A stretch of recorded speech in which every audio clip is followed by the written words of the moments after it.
The dryer is probably gonna go off during this. There's someone leaf blowing out there. I don't know if you can hear it. I'm trying to film before my husband gets back from Best Buy, and this is the stack of books that I'm reading all at the same time. Hi, I'm Dee, and my life is kind of crazy.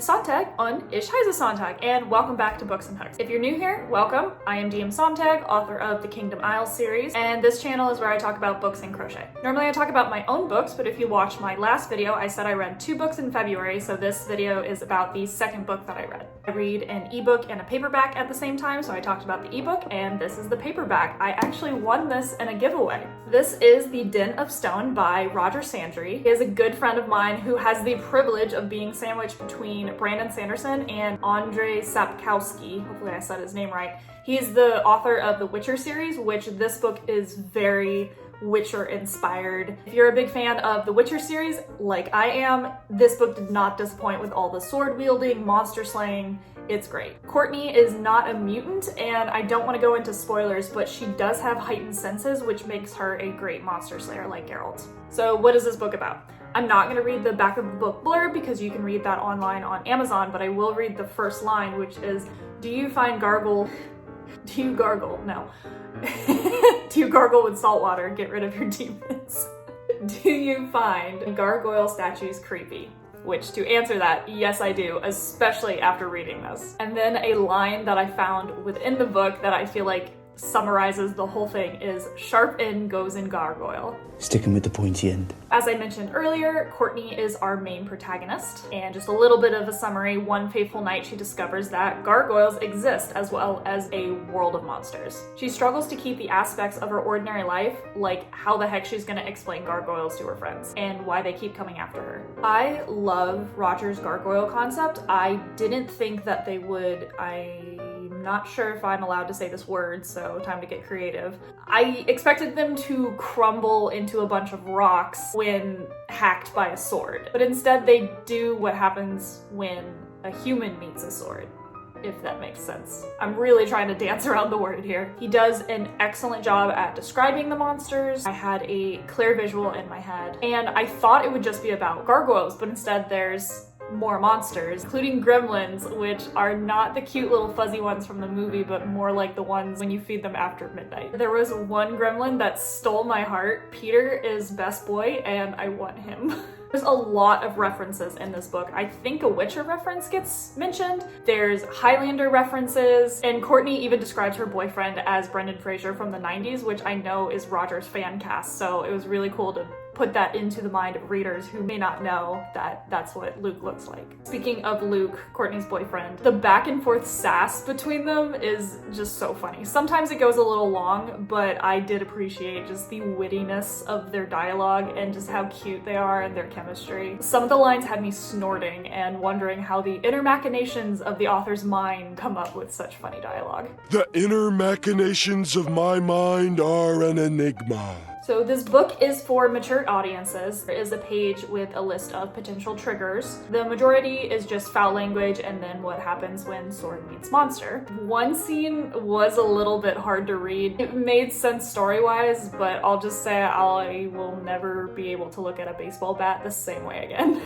Every book that I read, I look at how much I loved it, the positives, the things that made me laugh and smile, and then like the comedy and tragedy masks, I also look at the negatives, what I didn't like, critiques. So I did have a couple of critiques, and one of them, I hate to say this because I follow him on Instagram, he's a dear friend, and I know how hard he worked on cutting this down. So it's a decent sized book, and I think it was tad too big. There were a couple scenes I think that could have been shortened. Like I said, the dialogue sometimes runs a little bit too long, and maybe a few characters taken out. I got to a point where I didn't remember the majority of them except for Chris, but I didn't even remember how he was part of the story, like if he was Luke's second cousin's brother's roommate or whatever. I am your father's brother's nephew's cousin's former roommate. I think the prologue could have been taken out too. I was constantly going back to it every time. There were 2 gargoyles with H names, and I couldn't remember which one was in the prologue. I think that's more of a me problem, and the only reason I bring it up is if your brain also plays Ring Around the Rosie with A and B and 1 and 2 and trying to put them together.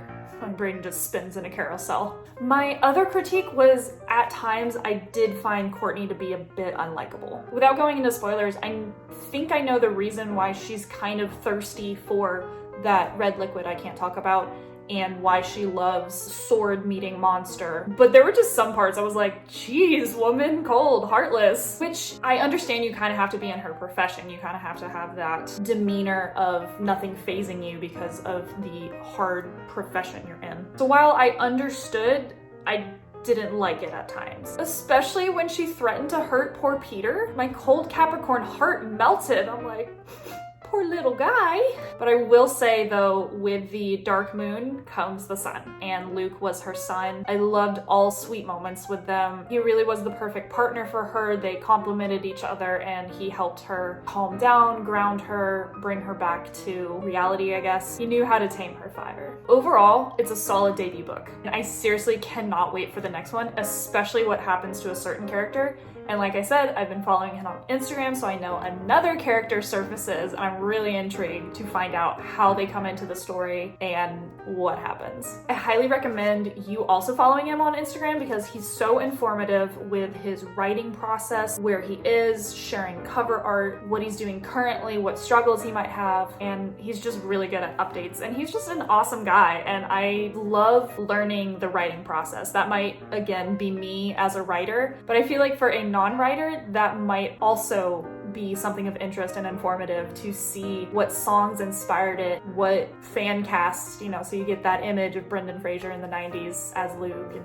it's really cool. Like I mentioned, he's a good friend, so he wrote a very personalized, very sweet dedication on the first page where he signed it. Thank you, Roger, for this book. I mean, really thank you, your cat, who actually picked the name in the giveaway, so thank you, Camilla.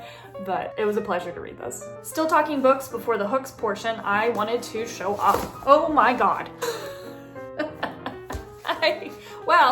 I wanted to show off my stack of books that I briefly showed off before. This is what I'm reading all at the same time. I have a problem, and I can explain. I ideally like to have one paperback and one ebook at the same time.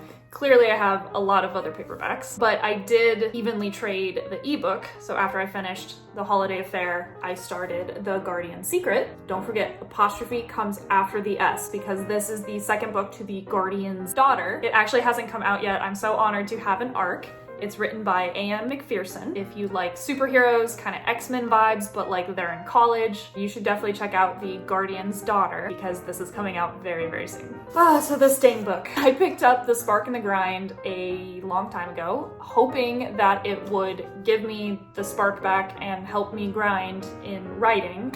I started it in August, and unfortunately the Spark and the Grind hasn't... I need it to read the book, but I need the book to help me get it back. So this has been forgotten about. I think I'm only like, God, not even halfway through, maybe like a fourth. It's good so far, but it's just been sitting on my nightstand. Hopefully I'll finish it before August of this year. I am in a book club, and we are reading this, The Subtle Art of Not Giving a I'm also in a sort of book club with Harry Potter. I'm reading it with my husband, so it's just the two of us. I am rereading it, but my husband is reading it for the first time, so that's exciting. We're just going back and forth on the chapters we read and what we liked and what they left out in the movies. It's our New Year's goal. We're trying to read the small books in a month and then the big books, which you can see behind me, in 2 months. I picked up The Art of Racing in the Rain in a thrift store, and I saw that it was a movie with Amanda Seyfried, so I wanted to read this first before I saw the movie. Again, it's just sitting in my nightstand being forgotten about because other books, but I did get back into it. Some chapters are super, super short, so I'm trying to read it like before bed and get sleepy.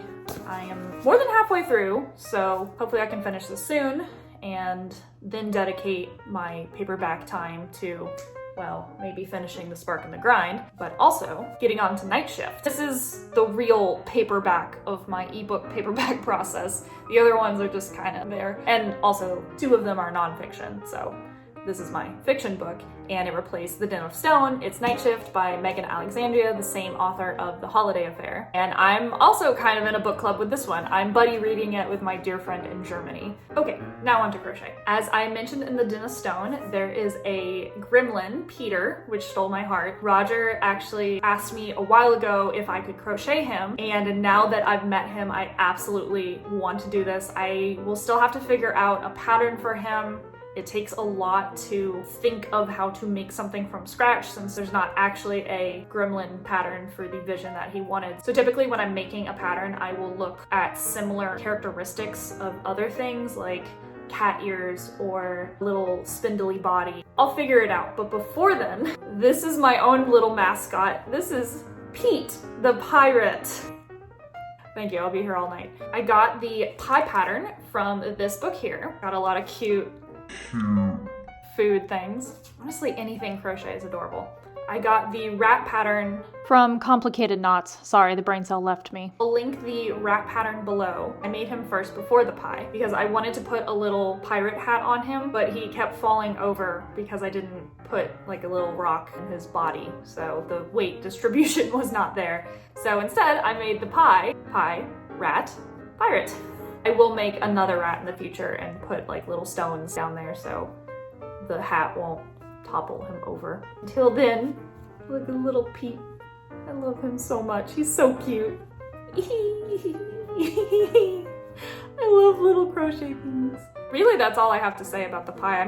They come off, so I made the pie and then the little tin, the little, what do you call that on a pie? Anyway, it's a cherry pie, I think. I was thinking about making like an orange pie because of scurvy and pirates and whatnot. And fun fact, I crocheted this while watching Avatar: The Last Airbender animated series. I'm rewatching that. Really, that's all I got to say about little Pete here. Pete and his pie. So that's the end of this chapter. If you like what I do and what I make, like this video, subscribe to my channel, and follow me on Instagram for more content. Until next time, Auf Wiedersehen.